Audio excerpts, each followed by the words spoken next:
नमस्कार friends, destination IAS के YouTube platform पर आपका स्वागत है। आप सारे लोगों को पता होगा कि 25 ऑफ मई 2025 को यूपीएससी का प्रीलिम्स का एग्जाम कंडक्ट होने वाला है और उस एग्जाम में हर साल 7, 8, 10, 12 क्वेश्चन आपको इस बुक से जरूर देखने को मिलते हैं, which is India year book 2025। अभी हाल के दिनों में ये मार्केट में आ रखा है। इसको ministry of information and broadcasting के द्वारा इशू किया जाता है और पिछले यूपीएससी के अगर आप क्वेश्चंस को एनालाइज करेंगे तो यू विल फाइंड कि 8, 10, 12, 15 कुछ इस रेंज में क्वेश्चंस आपको इस किताब से मिल जाते हैं। इसके अतिरिक्त आप इस चीज को भी एनालाइज करिए कि 67th बीपीएससी का जो क्वेश्चन का पैटर्न था या जो 70th बीपीएससी का क्वेश्चन का पैटर्न था वो वन लाइनर था, लेकिन इससे ठीक एक पहले 69 बीपीएससी में बहुत सारे कॉन्सेप्चुअल क्वेश्चंस पूछे गए थे और अक्सर यूपीएससी या पीसीएस एग्जाम्स में जो भी ट्रिकी क्वेश्चंस होते हैं, जो भी गवर्नमेंट की पॉलिसी बेस्ड क्वेश्चंस होते हैं, जो भी मिनिस्ट्रीज को लेकर के क्वेश्चंस होते हैं, उनके लिए संदर्भ बिंदु का काम कहीं ना कहीं ये ईयर बुक किताब ही करती है। यूं तो तमाम तरीके के ईयर बुक्स मार्केट में आते हैं, बट इस बुक को सबसे ज्यादा ऑथेंटिक इसलिए माना जाता है बिकॉज इसको खुद गवर्नमेंट ऑफ इंडिया इशू करती है। तो आपके आने वाले पीटी एग्जाम्स तक हम ये प्रयास करेंगे कि इस ईयर बुक के जो भी इंपॉर्टेंट टॉपिक्स हैं उनको आपके लिए कवर अप कर दें, ताकि इससे संबंधित अगर कुछ क्वेश्चंस वगैरह एग्जाम में पूछें तो उनको आप सहजता से कर सकें। इसके अतिरिक्त बीपीएससी प्रीलिम्स एग्जाम के लिए भी अपने आप में इंपॉर्टेंट हो सकता है, बिकॉज इस चीज को ध्यान में रखेंगे कि इस बार बीपीएससी की बहुत निंदा की गई है कि भैया आप लोग वन लाइनर क्वेश्चंस पूछते हैं। तो हो सकता है कि 71st बीपीएससी में थोड़ा क्वेश्चन का स्टैंडर्ड जो हो मॉडरेट से हार्ड के तरफ हो और तब इन्हीं सारे स्टैंडर्ड सोर्सेस के तरफ ही बीपीएससी देखेगा। इसके अतिरिक्त इंडिया ईयर बुक उन सारे लोगों को भी जरूर पढ़ना चाहिए जो भारत के overall political, social, environmental, cultural system को समझना चाहते हैं। तो आइए छोटे छोटे वीडियोस के माध्यम से इस पूरी इंडिया ईयर बुक के जो भी इंपॉर्टेंट टॉपिक्स हैं उनको हम आपके लिए कवर अप करा दें। एक और चीज, जैसे आज के इस वीडियो में हम लोग 3rd नंबर चैप्टर से शुरू करेंगे, बिकॉज जो फर्स्ट वाला इसका चैप्टर है लैंड एंड द पीपुल और दूसरा नेशनल सिंबल्स, वो आपको उसमें बहुत सारे छोटे छोटे चैप्टर्स हैं, ज्योग्राफी के बहुत सारे एस्पेक्ट्स मिलेंगे और दूसरा वाला चैप्टर और छोटा है जिसमें आपको नेशनल सिंबल्स की ही जानकारी मिलेगी। तो पहले हमारा प्रयास होगा कि चूंकि पीटी का एग्जाम आपके 40-45 दिनों की दूरी पर खड़ा है, तो जो भी पहले जो इंपॉर्टेंट वाले चैप्टर्स हैं उनको हम लोग आपके लिए कवर अप कर दें। तो पहले हम लोग तीसरे नंबर चैप्टर से स्टार्ट करेंगे। इस बुक का जो तीसरा वाला चैप्टर है वो आपको है इंडिया की पॉलिटिकल सिस्टम के बारे में, विच इज इंडियन पॉलिटी। और इस बुक को हम लोगों ने हाईलाइट करके बड़े अच्छे तरीके से पीडीएफ के रूप में यहां पर सजा दिया है।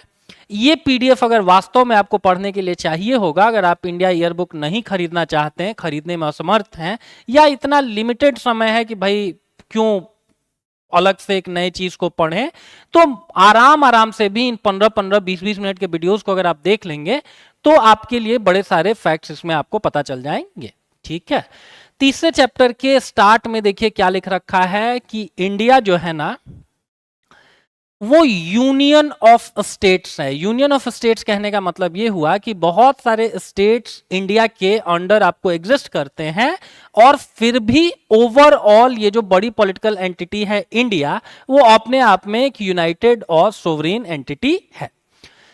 इंडियन जो स्टेट है उसका नेचर बता रखा है कि सोवरीन है, और सोवरीन कहने का मतलब यह हुआ कि इंडिया अपने इंटरनल और एक्सटर्नल फैसले करने के लिए इंडिपेंडेंट है और बिना किसी बाह्य दबाव के हम लोग बड़े अच्छे तरीके से ऑपरेट कर सकते हैं। हाँ, इंडिया बहुत सारी इंटरनेशनल एजेंसीज या रीजनल एजेंसीज का मेंबर भी है, उसके बड़े सारे मैंडेट, बड़े सारे एग्रीमेंट्स हमारे ऊपर मैंडेटरी होते हैं, बाइंडिंग नेचर के होते हैं, बाध्यकारी होते हैं, but that really doesn't mean कि हमारी सोवरेनिटी इसके कारण निगेटिवली हैम्पर्ड होती है। इसके अतिरिक्त हम लोग सोशलिस्ट कंट्री हैं। सोशलिस्ट कहने का मतलब क्या हुआ कि जो भी नेचुरल रिसोर्सेज हैं उनके एलोकेशन में मोर और लेस ये ध्यान रखा जाता है कि उनके लोकेशन पर पूरे समाज का अधिकार हो उन सारे नेचुरल रिसोर्सेज पे, न कि किसी पर्टिकुलर पर्सन या पर्टिकुलर सेक्ट का। सेक्युलर स्टेट है इंडिया, और सेक्युलर कहने का मतलब यह हुआ कि हम लोग धर्मनिरपेक्ष हैं। हालांकि एग्जैक्ट हिंदी तो इसके लिए पंथ निरपेक्षता होती है। इसका सीधा सा मतलब यह है कि हम लोग कोई थियोक्रेसी नहीं है, जैसे पाकिस्तान या सऊदी अरब हुआ या फिर वेटिकन सिटी हुआ। हमारे यहाँ जो स्टेट है, इंडियन स्टेट है, उसका अपना कोई रिलीजन नहीं है, बल्कि इंडियन स्टेट सारे के सारे रिलीजन्स का इक्वल प्रोटेक्शन करने के लिए आपको डेडिकेटेड है। डेमोक्रेटिक नेचर है हमारा, और ये सारी चीजें सोवरीन होना, सोशलिस्ट होना, सेक्युलर होना या डेमोक्रेटिक होना आपको कहां पर देखने को मिलती हैं? हमारे प्रियम्बल में देखने को मिलती हैं, जो कि हमारे कॉन्स्टिट्यूशन का संदर्भ बिंदु या स्टार्टिंग पॉइंट है। डेमोक्रेटिक कहने का मतलब हुआ कि जो भी बड़े पॉलिसीज होती हैं, जो भी बड़े सारे इंपॉर्टेंट डिसीजंस होते हैं, वो हम लोग आपस में मिलजुल करके लेते हैं। और रिपब्लिक होने का मतलब हुआ कि जो हेड ऑफ द स्टेट होंगे वो किसी पर्टिकुलर कास्ट, किसी पर्टिकुलर रिलीजन, किसी पर्टिकुलर लैंग्वेज को बोलने वाले या किसी स्पेसिफिक स्टेट से नहीं आएंगे, बल्कि डेमोक्रेटिक तरीके से उनका चुनाव किया जाएगा। भारत के राष्ट्रपति आप देखेंगे कि विभिन्न राज्यों से आते हैं, और ये अपने आप में भारतीय लोकतंत्र की खूबसूरती है। पार्लियामेंट्री सिस्टम ऑफ गवर्नमेंट है, इसके अंदर अंतर्गत जो विधायिका होती है वो नियम कानून को बनाती है, और उनके एग्जीक्यूशन की जिम्मेदारी दी जाती है एग्जीक्यूटिव को। डेमोक्रेटिक जैसे यहां पर वर्ड दे रखा है कि भाई सारे जो भी मेजर डिसीजंस होते हैं वो हम लोग आपस में मिलजुल करके लेते हैं। और मिलजुल करके लेते हैं कहने का सीधा सा तात्पर्य यही हुआ कि कहां पर मिलजुल करके लेंगे, तो जो भी जनता के चुने हुए रिप्रेजेंटेटिव होंगे वो पार्लियामेंट में बैठेंगे और किसी भी नीतिगत मामले के फेवर में या उसके अगेंस्ट आपको अपना जजमेंट, अपना मत दे रहे होंगे। अभी वक्त में संशोधन को लेकर के बिल आया है, आप लोगों ने देखा होगा, बहुत लोग उसके फेवर में थे, बहुत लोग उसके अगेंस्ट में भी थे। ठीक है, आगे देखिए क्या लिख रखा है कि जो इंडियन रिपब्लिक है ना, वो कॉन्स्टिट्यूशनल टर्म्स पर ही हमेशा क्या करेगा, चलेगा। कॉन्स्टिट्यूशन डिसाइड करेगा कि नेचुरल रिसोर्सेज का एलोकेशन कैसे होगा, जो भी इंपॉर्टेंट आपको गवर्नमेंट पोस्ट हैं उनके ऊपर वैकेंसी कैसे आएगी, उसको कौन कौन से लोग, कौन कौन सी एलिजिबिलिटी वाले लोग उन सारे पोस्ट को ऑक्यूपाई कर सकते हैं। और इस कॉन्स्टिट्यूशन को एडॉप्ट किसके द्वारा किया गया है? कॉन्स्टिट्यूएंट असेंबली के द्वारा किया गया है। इसको मार्क करेंगे कितनी तारीख को, तो 26 नवंबर 1949 को। और जो इंडियन रिपब्लिक है वो किस दिन से एग्जिस्टेंस में आया है? 26 जनवरी 1950। And this is the exact date जिस दिन को हम लोग रिपब्लिक डे के तौर पर मनाते हैं और राष्ट्रपति महोदय झंडा वगैरह फहराते हैं। चलिए आगे देखते हैं। हमारे कॉन्स्टिट्यूशन ने फेडरल स्ट्रक्चर को प्रीफर किया हुआ है with unitary features. Federal structure कहने का मतलब जहां दो या दो से अधिक पॉलिटिकल एंटिटीज इस चीज़ के ऊपर एग्री कर जाती हैं कि सर्टेन एरियाज पर तुम्हारा कमांड होगा, सर्टेन पर मेरा कमांड होगा, और हम दोनों एंटिटीज, पॉलिटिकल एंटिटीज आराम से बहुत सारे रिजॉल्व्स को, बहुत सारे इश्यूज को सॉल्व करते हुए अपने अपने क्षेत्र में इंडिपेंडेंट तरीके से काम करेंगे। बट यहाँ देखने वाली बात ये भी है कि फेडरल इन स्ट्रक्चर है बट यूनिटरी फीचर्स है। यूनिटरी फीचर्स कहने का मतलब है एकात्मक स्वरूप वाले संघ। कहने का मतलब ये है कि किसी भी राज्य को, जो भारत ओवरऑल पॉलिटिकल एंटिटी है, जो भारत संघ है, उससे अलग होने का कोई अधिकार नहीं है। हमारे देश में जो प्रेसिडेंट होते हैं वो कॉन्स्टिट्यूशनल हेड होते हैं। और अगर आप लोगों से एग्जाम में ये पूछ दिया जाए कि भाई आप बताइए कि कौन सा ऐसा आर्टिकल है जिसमें सबसे पहली बार हमारे लिए एक प्रेसिडेंट की बात की गई है, तो we should keep that in mind कि that particular article is article number 52।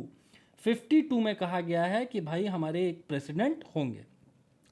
Further article 74(1) में बोला गया है कि काउंसिल ऑफ मिनिस्टर्स होंगे जो under the leadership of prime minister, और उन्हीं के अकॉर्डेंस में प्रेसिडेंट अपने पावर्स को यूज करेंगे।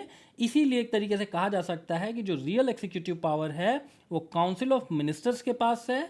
और काउंसिल ऑफ मिनिस्टर्स एग्जाम में पूछता है कि किसके प्रति कलेक्टिवली रिस्पॉन्सिबल है? क्या पार्लियामेंट के प्रति?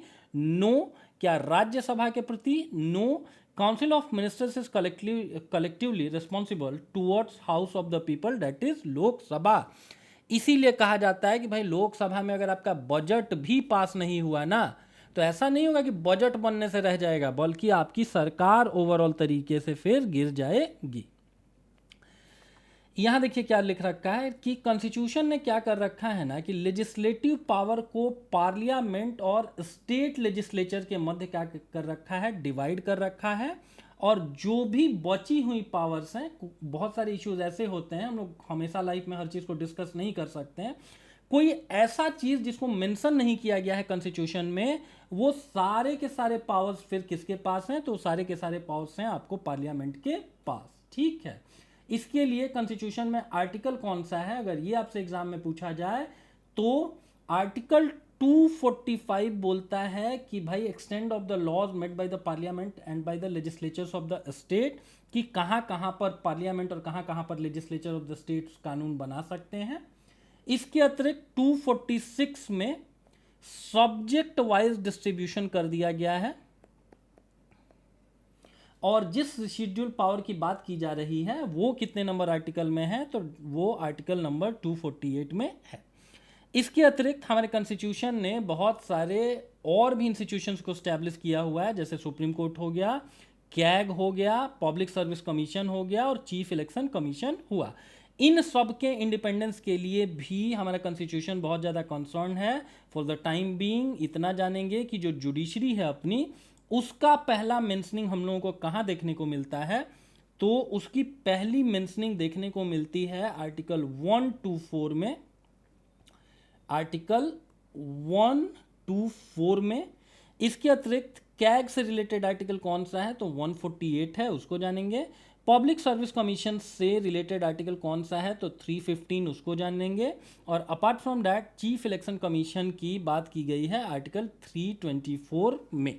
ठीक है, आगे बढ़ते हैं। आगे इसी में फिर आपको बताया गया है कि किस तरीके से ये जो हम लोगों ने बात किया फेडरल स्ट्रक्चर, और फेडरल मतलब होता है कि दो या दो से अधिक पॉलिटिकल एंटिटीज एक साथ रहती हैं। तो दो तरीके की पॉलिटिकल एंटिटीज देखने को मिलती हैं, एक स्टेट्स हैं, दूसरे आपको यूनियन टेरिटरीज हैं। स्टेट्स की संख्या 28 है और यूनियन टेरिटरीज की संख्या 8 है। इन यूटीज में से भी जानेंगे अंडमान निकोबार है, चंडीगढ़ है जो ज्वाइंट तरीके से पंजाब और हरियाणा की कैपिटल भी है, Dadar and Nagar Haveli and Daman and Diu. ये भी ध्यान रखेंगे कि पहले दादर एंड नागर हवेली एक अलग आपको यूटी था और दमन और दीव अलग था, but for the time being इन दोनों को ज्वाइन कर दिया गया है, एक ही यूटी है।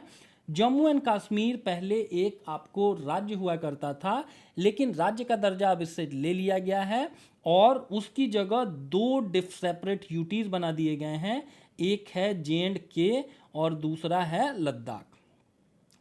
इसके अतिरिक्त ये भी जानेंगे कि national capital territory of Delhi that is NCR, Ladakh है, लक्षद्वीप है और पुदुचेरी है। ठीक है, तो ये डिस्ट्रीब्यूशन है स्टेट और यूनियन टेरिटरीज का। इसके अतिरिक्त हाल फिलहाल में जम्मू एंड कश्मीर में चूंकि इंसर्जेंसी, बहुत सारी आतंकी घटनाएं घट रही थी और सीमावर्ती एक पॉलिटिकल एंटिटी राज्य होने के कारण यहाँ पर विदेशी प्रभाव से भी इनकार नहीं किया जा सकता था। इसीलिए गवर्नमेंट ऑफ इंडिया ने टेम्पोररी बेसिस पर क्या किया है कि Jammu and Kashmir reorganisation act पारित किया है 2019, जिसका डेट है नवंबर 2, 2019। इसमें क्या किया गया है कि जम्मू कश्मीर स्टेट को दो यूटीज में डिवाइड कर दिया गया है, एक JNK और दूसरा लद्दाख।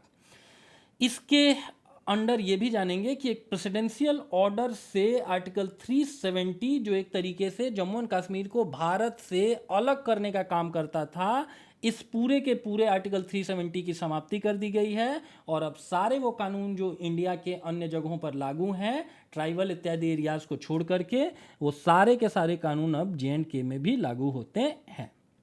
राइट, आप इसके PDF को हमारे टेलीग्राम चैनल से डाउनलोड कर सकते हैं।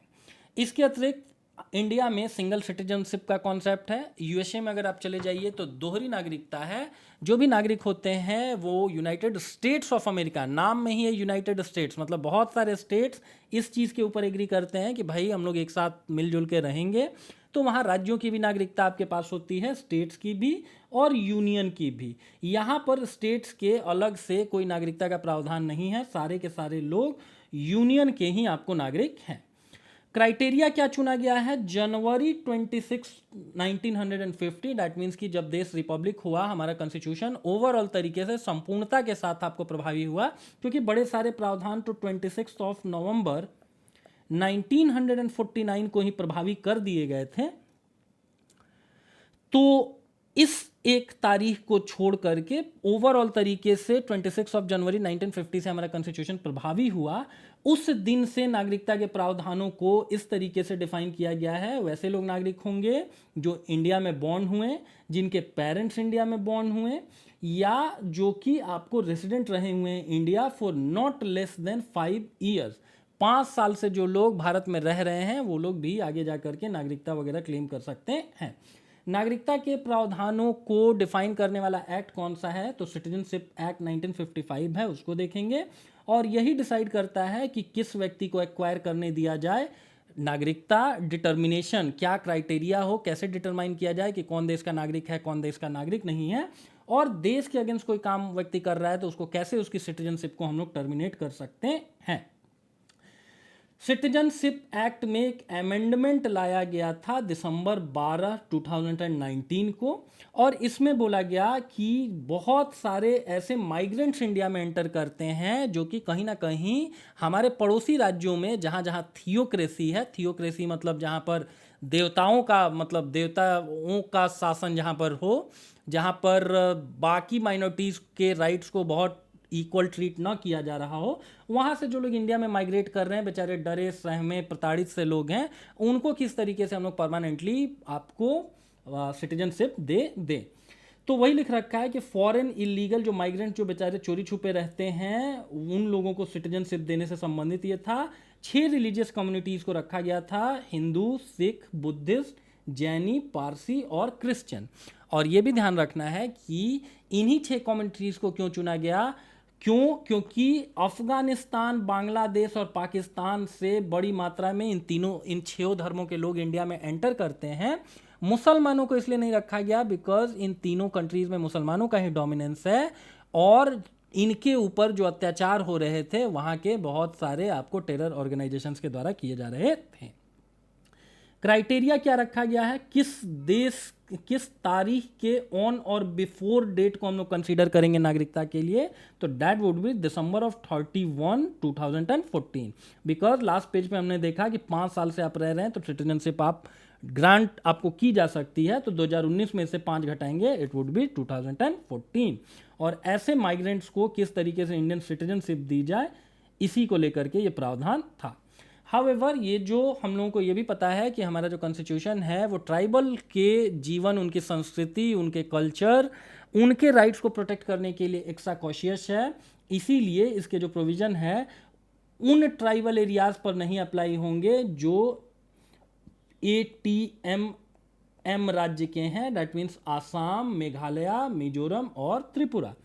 इसके अतिरिक्त इनर लाइन परमिट एक कॉन्सेप्ट जानेंगे। अरुणाचल प्रदेश, नागालैंड, मिजोरम और मणिपुर में चूंकि यहाँ पर मेजर ट्राइबल पॉपुलेशन है, तो जैसे हम लोग बिहार से यूपी के तरफ मूव कर जाते हैं घूमने फिरने के लिए, वो क्राइटेरिया यहाँ पर नहीं चलता है। ट्राइबल पॉपुलेशन के कल्चर को प्रोटेक्ट करने के लिए इनर लाइन परमिट लगता है। इन राज्यों के सेंसिटिव जगहों पर जाने के पूर्व आपको सरकार की पूर्व सहमति लेनी होती है। इसके अतिरिक्त जानेंगे हमारे कॉन्स्टिट्यूशन में सिटीजनशिप को, जो सिटीजन्स हैं उनके ओवरऑल डेवलपमेंट के लिए फंडामेंटल राइट्स की बात की गई है। इनकी 6 ब्रॉड कैटेगरीज है, उसको जानेंगे। और ये वाद योग्य हैं। अगर आपके फंडामेंटल राइट्स को कोई ऑर्गेनाइजेशन, कोई सरकार या इवन कोई व्यक्ति डोमिनेट कर रहा है, उनका हनन कर रहा है, तो सीधे आप कोर्ट के तरफ भी रुख कर सकते हैं। कहाँ से कहाँ तक ये आर्टिकल है हमारे कॉन्स्टिट्यूशन में? तो आर्टिकल 12 से लेकर के 35 तक है, उसको जानेंगे। जैसे राइट टू इक्वलिटी है 14 से लेकर के 18 तक। इसके अतिरिक्त राइट ऑफ फ्रीडम है 19 से लेकर के 22 तक। राइट अगेंस्ट एक्सप्लॉयटेशन, कोई आपको प्रत्यक्षतया डरा धमका रहा है, आर्थिक या अन्य प्रकार से आपका शोषण कर रहा है, तो आपके पास राइट है एक्सप्लॉयटेशन के अगेंस्ट, वो आर्टिकल 23-24 में है।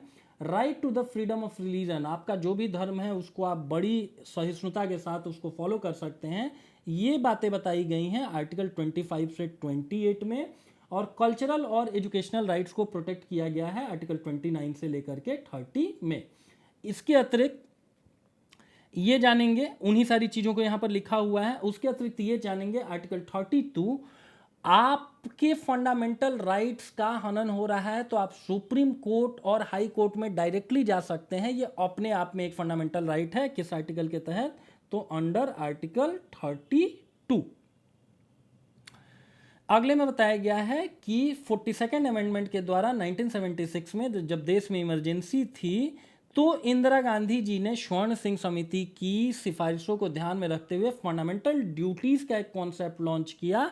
ये रशिया से लिया गया है और इनको रखा गया है आर्टिकल 51A में या फिर हमारे कॉन्स्टिट्यूशन के पार्ट 4A में। इनिशियली ये 10 थे बट 86th अमेंडमेंट के द्वारा एक और आपको फंडामेंटल ड्यूटी रखा गया और फॉर द टाइम बिंग इनकी संख्या 11 है। 10 इंदिरा गांधी जी के द्वारा, एक माननीय अटल बिहारी वाजपेयी साहब के द्वारा। अगला बता रखा है कि directive principles of the state policy DPSP क्या होते हैं। ये वाद योग्य नहीं है। आप सरकार पर, किसी भी सरकार के अगेंस्ट कोर्ट में ये केस नहीं फाइल कर सकते हैं कि डीपीएसपी में ऐसा लिखा हुआ है और उसके अगेंस्ट गवर्नमेंट जा रही है। बट ये अच्छे मोरल फिलोसफिकल आपको कॉन्सेप्ट यहाँ पर बताए गए हैं और किसी भी सरकार से उम्मीद की जाती है कि भाई आप कोई सी भी गवर्नमेंट पॉलिसीज को लॉन्च करिए तो थोड़ा ध्यान आप इन सारी चीज़ों के ऊपर भी रख लीजिए। देखिए क्या लिख रखा है कि they are fundamental in the governance and duty of the state to apply this principles in making laws. राज्यों से आशा की जाती है कि आप अगर नियम कानून बनाइए तो इन आर्टिकल्स को ध्यान में रखिए, इन सिद्धांतों को ध्यान में रखिए। ये कहानी कहाँ पर कही गई है? पार्ट 4 में कॉन्स्टिट्यूशन के आर्टिकल 36 से 51 में। ये इंश्योर करते हैं कि जस्टिस के तीनों डायमेंशंस को कवर किया जाए, सोशल, इकोनॉमिक और पॉलिटिकल। हो सकता है कि हमारे जो फंडामेंटल राइट्स हैं वो हमारे पॉलिटिकल जस्टिस को जस्टिफाई करते हों, but at the end of the day for our overall development social and economic आपको justice is also very important. For example इसमें बताया गया है, कुछ बातें बताई गई हैं कि किन किन चीज़ों को इंक्लूड किया गया है। इंक्लूड किया गया है all man and women to an adequate means of livelihood, यानी हर व्यक्ति को, राज्य को चाहिए कि जीविका के आपको यथेष्ट संसाधन उत्पन्न करे, उनको प्रोवाइड करे और equal pay for equal work दे। ठीक है, तो ये एक आर्टिकल हो गया। इसके अतिरिक्त आगे इसी में देखिए बता रखा है right to work, education and to public assistance in the event of unemployment, old age, sickness and disabilities. इस पर्टिकुलर आर्टिकल की बात की जाए अगर तो ये आर्टिकल 41 आपको बता रहा है कि right to work, to educate and public assistance in certain cases. For example आप देखेंगे कि जब कोविड आया, जब देश के आम जनमानस के पास अपनी कमाई के कोई बहुत सारे जरिए नहीं थे तो उनके लिए बहुत सारे गवर्नमेंट स्कीम्स को लॉन्च किया गया। मनरेगा देखिए, ग्रामीण क्षेत्रों में रोजगार उत्पन्न करने वाली एक योजना है, तो इन सारे एग्जाम्पल्स को भी आपको दिमाग में रखना है। इसके अतिरिक्त और एग्जाम्पल दे रखे हैं जैसे involvement of the workers in the management of the industries. Article 43 ये पढ़ेंगे तो 43A में आपको ये चीज़ें बताई गई हैं। And when I am using the word a, it automatically means कि ये अमेंडमेंट रहा होगा। आगे देखिए क्या लिख रखा है, free and compulsory education for all children up to the age of 14। ये भी आपको एक डीपीएसपी का पार्ट है। ठीक है, इसके अतिरिक्त promotion of the education and economic interest of the schedule caste, जो शेड्यूल कास्ट के लोग हैं उनके बेटरमेंट के लिए भी काम गवर्नमेंट को करना चाहिए। आर्टिकल 46 में ऐसी बात बताई गई है। इसके अतिरिक्त शेड्यूल ट्राइब के बेहतरी के लिए काम, विलेज पंचायत की बात की जाए तो आर्टिकल 40 में ये बातें की गई हैं। Separation of judiciary from executive, ये आर्टिकल 50 में बताया गया है। प्रोटेक्शन ऑफ नेचुरल जो नेशनल मोन्यूमेंट है उनकी बात की गई है आर्टिकल 49 में। इसके अतिरिक्त हमको अपने फॉरेस्ट और वाइल्ड लाइफ को भी प्रोटेक्ट करना है, ये सारी कहानी बताई गई है आर्टिकल 48A में। और इंटरनेशनल पीस एंड सिक्योरिटी की बात की गई है आपको डीपीएसपी के आर्टिकल 51 में। एक्सिक्यूटिव की अगर बात की जाए तो हमारी जो एक्सिक्यूटिव है यूनियन के स्तर पर, उसमें आपको कौन कौन सी चीज़ें इंक्लूडेड हैं। यूनियन एक्सिक्यूटिव में इंक्लूडेड है प्रेसिडेंट, वाइस प्रेसिडेंट और काउंसिल ऑफ मिनिस्टर्स। इसी चैप्टर में ऊपर को ही बताया गया है कि भैया काउंसिल ऑफ मिनिस्टर्स की चर्चा की गई है आर्टिकल 74 में प्रेसिडेंट की चर्चा की गई है आर्टिकल 52 में कि भाई जो एग्जीक्यूटिव होगी उसके हेड कौन होंगे, प्रेसिडेंट होंगे। इसके अतिरिक्त वाइस प्रेसिडेंट की चर्चा की गई है आर्टिकल 63 में। प्रेसिडेंट में आ जाइए, प्रेसिडेंट के इलेक्शन की प्रोसेस को यहाँ पे बताया गया है कि कैसे उसको इलेक्ट किया जाता है। तो उसको इलेक्ट करने का जो तरीका है वो आर्टिकल 55 में बताया गया है, और 55 में बताया गया है कि ही इज एक इलेक्टोरल आपको कलीजियम बनेगा, जो बनेगा किन लोगों से, तो elected members of the both houses of the parliament, legislative assemblies of the state in accordance with the system of proportional representation. ये हमेशा ध्यान में रखेंगे कि सिस्टम ऑफ प्रोपोर्शनल रिप्रेजेंटेशन के सिस्टम के द्वारा राष्ट्रपति का चुनाव किया जाता है, और इसके लिए जो प्रक्रिया इस्तेमाल में लाई जाती है वो सिंगल ट्रांसफरेबल वोट। इसके अतिरिक्त जो भी राष्ट्रपति बनेंगे वो सिटीजन होने चाहिए, उनकी बेयर मिनिमम एज 35 होनी चाहिए। और ये बड़ा एक इंटरेस्टिंग सा एस्पेक्ट है, यूपीएससी ने क्वेश्चन भी पूछा हुआ है कि उनके पास वही क्वालिफिकेशंस होने चाहिए जो लोकसभा के मेंबर बनने के लिए क्वालिफिकेशंस रिक्वायर्ड हों। री इलेक्शन भी उनका हो सकता है, राजेंद्र बाबू दोबारा राष्ट्रपति बने ही थे, उनके रिमूवल की प्रक्रिया जो है आर्टिकल 61 में बताई गई है, और 61 में राष्ट्रपति के रिमूवल की प्रक्रिया को क्या कहते हैं, इम्पीचमेंट कहते हैं। इसके अतिरिक्त इम्पीचमेंट की अगर जरूरत ना भी पड़े, अगर राष्ट्रपति अस्वस्थ हो या उनकी इच्छा न करे, तो वो हैंड रिटेन आपको रिजाइन कर सकते हैं। किसको लिख करके, तो वाइस प्रेसिडेंट को लिख करके। ठीक है, आगे देखते हैं। जो executive power of the union होगी वो प्रेसिडेंट में होगी, और उसको एक्सरसाइज किया जाता है या तो उसके द्वारा डायरेक्टली या फिर ऐसे ऑफिसर्स के द्वारा जो उसके सबऑर्डिनेट हों। इसके अतिरिक्त आर्मी के भी, डिफेंस फोर्सेस के भी सुप्रीम कमांडर राष्ट्रपति ही होते हैं। वो क्या कर सकते हैं कि पार्लियामेंट को बुला सकते हैं, उसको कोई एड्रेस वेड्रेस कर सकते हैं, उसका स्थगन कर सकते हैं, और इवन अगर प्रधानमंत्री सहायता ऐसा सलाह दें और उनको भी ऐसा लगे तो वो ओवरऑल तरीके से लोकसभा को डिसॉल्व भी कर सकते हैं। आर्टिकल 123 के तहत वो तब ऑर्डिनेंसेस ला सकते हैं जब पार्लियामेंट का कोई एक सेशन प्रभावी ना हो, और रिकमेंडेशन भी भेज सकते हैं फिनेंशियल और मनी बिल्स के ऊपर।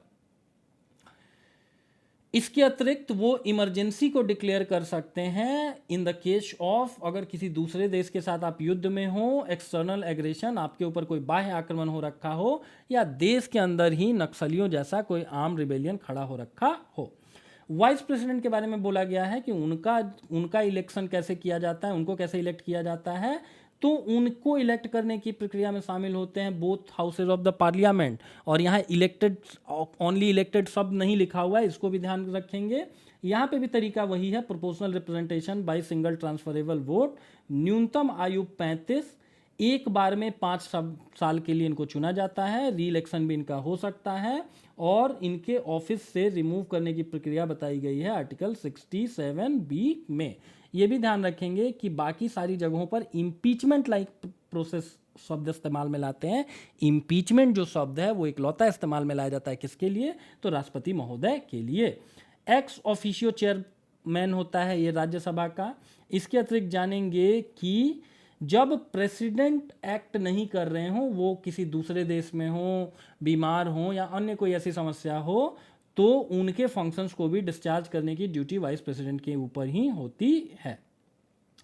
इसके अतिरिक्त बताया गया है कि जो काउंसिल ऑफ मिनिस्टर होती है आर्टिकल 74 के तहत, वो प्राइम मिनिस्टर के अंडर में काम करती है, और राष्ट्रपति को एग्जीक्यूटिव के हेड के तौर पर वो सहायता करती है वेरियस फंक्शंस को एग्जीक्यूट करने में। ठीक है, आगे बताया गया है कि जो काउंसिल ऑफ मिनिस्टर्स होते हैं उसमें भी कैबिनेट मिनिस्टर्स होते हैं, जो बड़े इंपॉर्टेंट पोर्टफोलियोज होते हैं, मिनिस्ट्रीज होती हैं। उसके अतिरिक्त मिनिस्टर्स ऑफ स्टेट्स होते हैं, इंडिपेंडेंट इंचार्ज वाले, और छोटे मोटे मामलों के लिए स्टेट और डेप्यूटी मिनिस्टर्स भी होते हैं, कुछ ऐसे मिनिस्टर जो बड़े मंत्रालय वाले मंत्रियों को असिस्ट करने के लिए दिए जाते हैं। लेजिस्लेचर की बात की जाए तो हमारे कॉन्स्टिट्यूशन में लेजिस्लेचर का काम यूनियन के स्तर पर पार्लियामेंट करता है, इसको ध्यान देंगे। पार्लियामेंट से संबंधित जो आर्टिकल है वो आर्टिकल 79 है, और जो पार्लियामेंट होती है वो 3 चीज़ों से बनती है, राष्ट्रपति, राज्यसभा और लोकसभा। राज्यसभा और लोकसभा। लोकसभा का जो आपको कंपोजिशन बताया गया है वो आर्टिकल 81 में है, और राज्यसभा का कंपोजिशन बताया गया है आर्टिकल 80 में। और हर जो हाउस है ना वो 6 महीने के अंदर अंदर उसके लास्ट मीटिंग से उसको आपस में मिलना होता है। इसके अतिरिक्त राज्यसभा में 12 ऐसे मेंबर्स को चुना जा सकता है जिनके पास स्पेशल नॉलेज हो in the field of literature, science, art and social services. इसका मतलब जो टोटल स्ट्रेंथ है 250, उसमें से 12 मेंबर्स क्या होते हैं, नॉमिनेटेड बाय द प्रेसिडेंट, और 238 होते हैं जिनका इलेक्शन होता है। फर्स्ट लोकसभा के बारे में यहाँ बताया गया है कि भाई इसके स्पीकर थे गणेश वासुदेव मावलंकर साहेब, लेकिन ऑफिस में ही इनकी मृत्यु हो गई तो अगले बने आपको अयंगर साहेब। 15वीं लोकसभा के दौरान पहली बार एक महिला स्पीकर के पोस्ट पर आती है विच इज मीरा कुमार।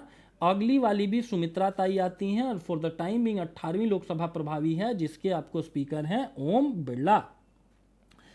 इसके अतिरिक्त प्रोपोर्शनल रिप्रेजेंटेशन वाले तरीके को यहाँ पे भी इस्तेमाल में लाया जाता है राज्यसभा के मेंबर्स को चुनने के लिए। इस ऐसी एक ये आपको पार्लियामेंट का ऐसा पार्ट है जिसको डिसॉल्व नहीं किया जाता है। लोकसभा डिसॉल्व होती है, ये डिसॉल्व नहीं होता है। हाँ, यथासंभव 1/3 इसके मेंबर क्या करते हैं, एवरी ईयर रिटायर करते हैं, एवरी सेकेंड ईयर रिटायर करते हैं पाइडर्मी।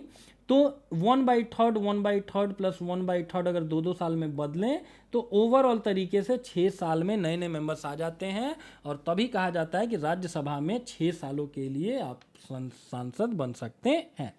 लोकसभा जिसको रिप्रेजेंटेटिव ऑफ पीपल कहा जाता है, इसका मैक्सिमम स्ट्रेंथ 550 है, 530 स्टेट से, 20 लोग आते हैं यूटीज से। नंबर ऑफ एलोकेशन हर राज्य में ऐसा रखा गया है कि ओवरऑल ये पॉपुलेशन के प्रोपोर्शन में हो।